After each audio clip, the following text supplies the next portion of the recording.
Firstly, whenever I hear someone in business talk about productivity savings, it usually translates in my world to someone losing a job.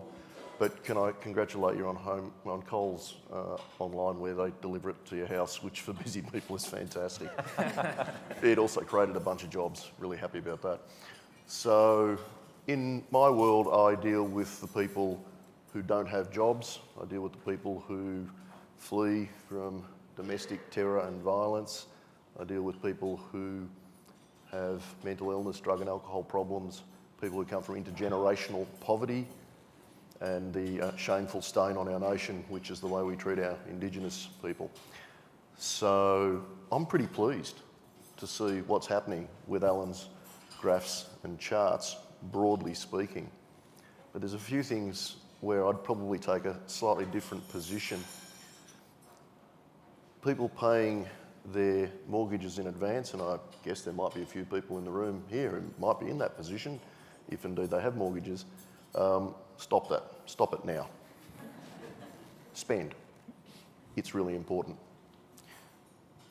What we've seen is an absolute collapse in low-skilled jobs in this country. That's no news to anyone.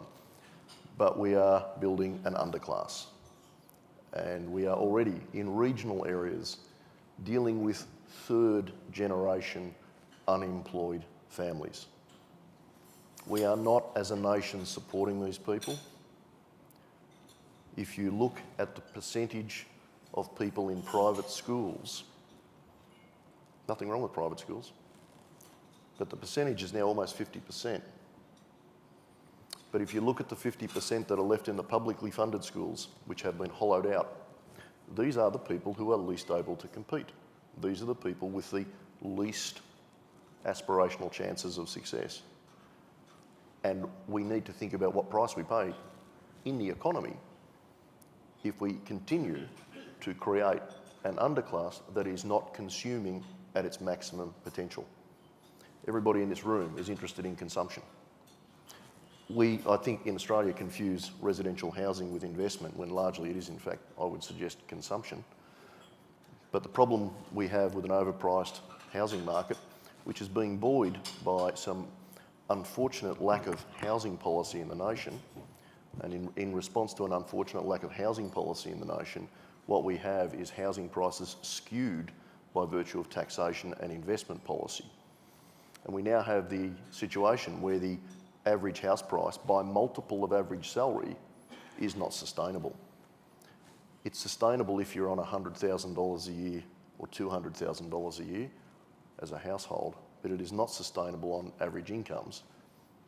That's a problem. What that means is people will hit retirement progressively. We've now got more than 30% of our nation is renting. Those people will hit retirement in an environment where the pension and their retained superannuation will not service rent. We're about, I think, half a generation away of seeing a significant number of people who've worked most of their lives heading into services like mine because they can't afford to rent in their retirement. This is stupid policy. So the impact of a lack of national housing policy is actively contributing to what will be a significant amount of homelessness.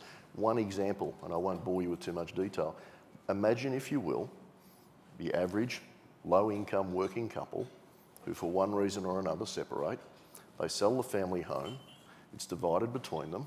After the mortgage is paid off, neither of them have enough to re-enter the house purchase market.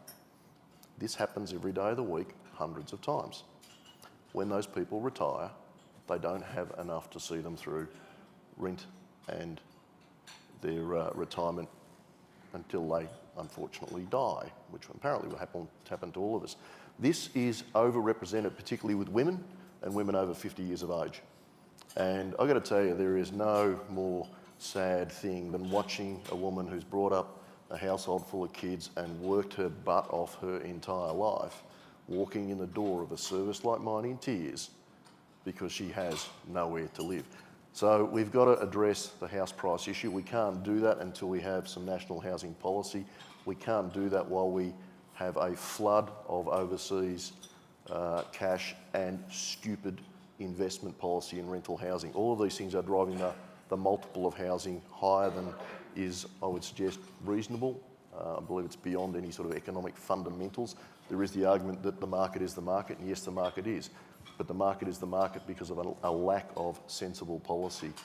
So I think there's perhaps some things in there for Alan where I'd probably disagree about the health of the market in terms of what house prices mean and what it means for real people, the majority of whom are on average, well, obviously average wage and below.